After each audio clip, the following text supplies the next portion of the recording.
What the fuck going on, y'all? We begging it, bitch. You feel me? Luxury, bitch. But yo, hey, this Offset stripped by Naked. Stripped by Naked. What? Offset stripped naked by Lil Baby's Goons, bro.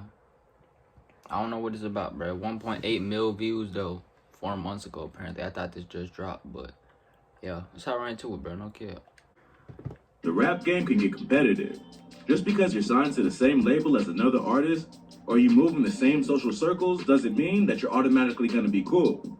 Everybody wants to be the biggest artist in the world, and when another rapper comes along and steals your shine, things can get heated. The most recent rap beef to make headlines is none other than the feud between Lil Baby's 4PF crew and the Migos. Let's take a look at what we know about the beef between these two groups. Both Migos and Lil Baby are signed to Quality Control Records, also known as just QC. QC was founded in March 2013 by Kevin Lee, also known as Coach K, and Pierre Thomas, or just P. Both men are respected names in Atlanta hip-hop and have close ties to Gucci Mane and other famous drill rappers from the city. Other artists signed to the label include Lil Yachty, the City Girls, Duke Deuce, and many more. Plus, Cardi B is signed to a management deal through QC, so the label has a small yet exclusive roster that includes some of the biggest names in hip-hop. The Migos were one of the first acts to sign to the label, and for a long time, they were running the show. Migos were originally part of the 1017 family, and Gucci was one of the first rappers in the industry to give him a co-sign. But after he went to prison, Gucci Mane into court, he wore handcuffs on his way out. A judge revoked a year of his probation, sending the rapper straight to the Fulton County Jail. Coach K and P stepped in to take the Migos under their wing. They released their debut single, Versace, under the label, which was followed up with a remix by Drake, and ever since then, the group has been dominating the charts. For a long time, the Migos were the stars of the label, with hit records like Bad and Bougie, Fight Night, Look at My Dad, I remember them Motorsport. times. The Migos were on fire for almost half a decade. For But real. every historic run eventually comes to an end at some point, and it seems like Migos are at the point in their career where fans are starting to get tired of their signature flow. Even though the Migos are still relevant, they aren't quite as hot as they once were. After receiving mixed feedback for their 2018 album Culture 2, the group decided to take a break and work on their own solo projects. While those albums did well commercially and had a few memorable moments, they didn't quite have the same vibe alone that they did when they were all together. They recently reunited for their fourth studio album, Culture 3, which debuted at number 2 on the Billboard charts, losing out to Polo G's Hall of Fame. The album sold the equivalent of 130,000 units in the first week, which is still good by today's standards, but it's the first album in the Culture trilogy to not debut at number 1, showing that maybe taking the time off to work on solo projects was a mistake.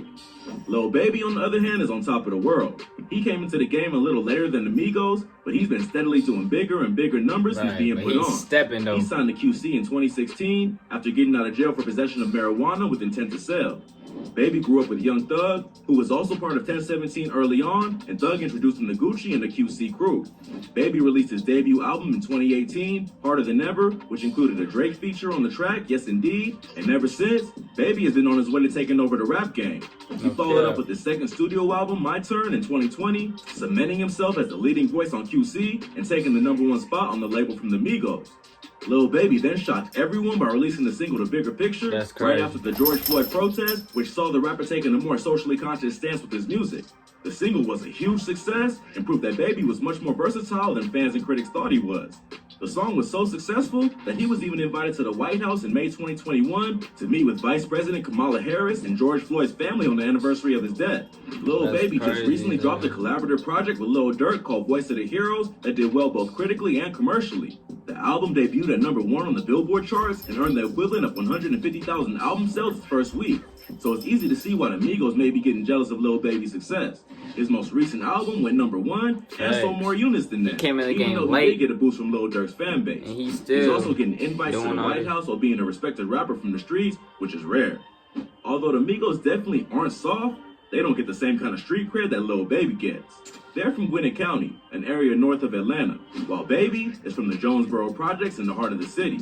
So Baby's not only making power moves and running up the charts, he's also well respected in the streets. Apparently, there's been tension between the Migos and Lil Baby from day one. Despite being two poppin' artists on the same label, they rarely collaborate. other than being featured together on the Quality Control compilation mixtape. When asked about Lil Baby in an interview with Hot 97's Peter Rosenberg in 2020, the Migos freeze up and get silent. In the interview, Rosenberg asked whether they're proud of Lil Baby for his track The Bigger Picture. After he asked the question, there's an awkward silence for a minute before Quavo just says, "For sure." Lil Baby dropped a great record last week. I was proud of him. I thought it was an awesome, topical record. Have you been impressed and proud of his moves? He's been doing his thing, man. He's become the guy. For sure. He then asked if they even heard the record, and Quavo just says, "Yeah." Did you hear the record I'm talking about? Yeah. Rosenberg tries to redirect the conversation, but it's clear they aren't about to give Lil Baby any credit on camera. Up until recently, there wasn't any public beef between Baby and the Migos. They just seem to move in their own separate ways. In an interview with The Breakfast Club, Lil Baby said that he and the Migos didn't have a relationship like that. He didn't say there was any beef, but they just did their own thing musically. Then, in March 2020, rumors started going around that Offset had been jumped by Lil Baby's 4PF Goons outside the release party for his album My Turn. Witnesses who were allegedly at the party said they saw Offset get jumped, robbed, and stripped down to his boxers. A video also came out that supposedly showed the fight go down, although it's filmed from a car parked far from the action on the other side of a fence. The video does show some kind of altercation, and you can just barely hear Offset's name and other threats being made, but it's far from solid evidence. Several rumors were floating around as to why Offset and Baby may have had problems. One theory was that Offset ended up getting into it with some people, which resulted in Lil Baby almost getting robbed, even though he wasn't involved in the situation. Another theory was that Offset owed someone in Baby's camp 50 racks, but refused to pay, so they beat him up. Both Lil Baby and Offset denied this rumor. When the blog reported the story, Baby commented on the post, saying it's all cap. He also posted a slide to his Instagram story with the caption, "Stop spreading fake news. That's fake. Please." Offset also posted a video on Instagram showing his face to flex that he didn't get scratched up. We're not really sure what to make of the whole thing. The fuck? The fact that neither side wants to talk about Talking about fake news, and weird. then he said I didn't get The scratched rumors up. died down after a while because it was the word of some random fans on the internet against the two people who were allegedly involved. So even with the videos as evidence, it isn't much of a beef if both rappers deny they have problems. But fans also noticed that Offset had unfollowed both Lil Baby and P on social media, suggesting that maybe there was more going on behind the scenes than fans knew. Later that year, the Migos shocked the rap community when they filed a lawsuit against QC for allegedly stealing millions of dollars from them. They actually sued their former attorney, Damian Granderson, who was also the lawyer for QC. In the suit, they claimed that he had charged them excessive fees and advised them to sign one-sided deals that favored the label, representing a serious conflict of interest. Even though the Migos were going after the lawyer, they were also indirectly taking shots at Coach K and P by suggesting they had taken advantage of him. This shocked their fans because up until that point, QC seemed like a real tight-knit operation that moved like a family, not just a business. Hey, shut the fuck up. This lawsuit shows that there was more trouble in paradise than the audience knew, and the whole perception of the label began to shift. He put out a long statement denying that he mistreated any of his artists and let the world know that the label would continue to operate with full transparency and honest business practices. The group must have settled their differences in some way because they dropped a lawsuit just a few months later. In October 2020, Quavo posted a picture to Instagram of himself in front of the QC logo, fanning out stacks of cash with the caption, "QC the label, money still on the table." So something must have happened to convince him that it was all a misunderstanding. But it still probably caused tensions within the label and those who are close to P and Coach K, like Lil Baby. Once the Migos were back on solid terms with their label, they announced the release of the fourth studio album, Culture 3. They started doing press runs and media appearances to build hype for the new project, which included a performance before the Logan Paul-Floyd Mayweather fight. The performance was pretty low energy, and the commentators spoke over them the entire time. Fans took to social media during the show to clown the group and produce a bunch of memes at their expense. But it was what happened afterward that made headlines. Not long after the performance, Baby posted a photo to IG with the caption, "Ain't nothing but a little bit of straightening." He deleted the post not long after, but many took this to mean that something had gone down involving the Migos. Straightening is the title of the lead single of Culture 3, that makes more so he was sense. clearly referencing his label mates.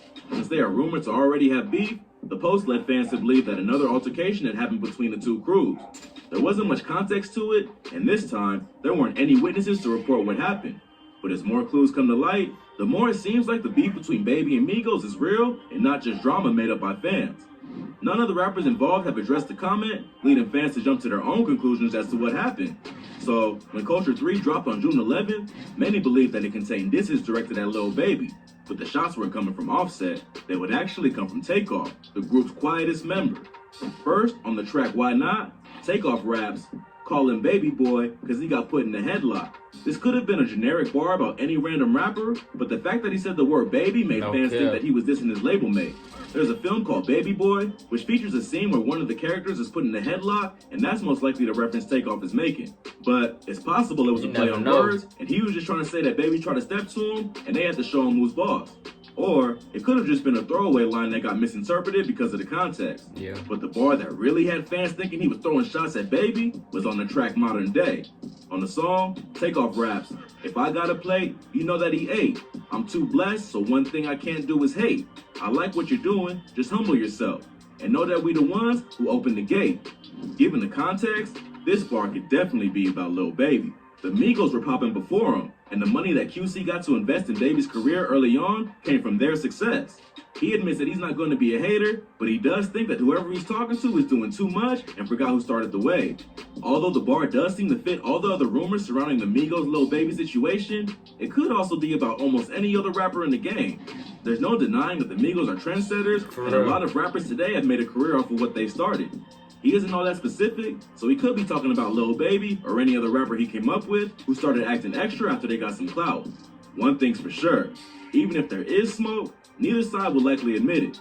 They may send sneak disses here and there or avoid promoting each other's albums, but they're on the same label at the end of the day, and that kind of attention can only be bad for business.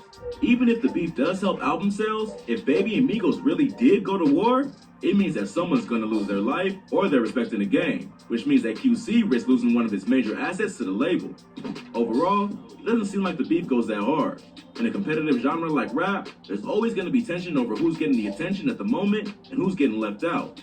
Hopefully, they'll eventually put this behind them and move on, or at least continue to do their own thing and stay separated so it doesn't turn into anything serious. At the end of the day, if you thought this video was crazy, Lil be sure Baby's to check still out our better channel than for more. Migos. From rap's biggest police raids to rappers who ran from cops, we covered the most insane stories that you need to hear. I'm just keeping it Also, real. be sure to subscribe to our second channel if you're gang. Well, that's all for today. Please smash that like button if you enjoyed the video. Also, comment below what you want to see next. Don't forget to subscribe to our channel and hit that notification button so you never miss any great videos like this. Catch you in the next one. Catch you in the next one.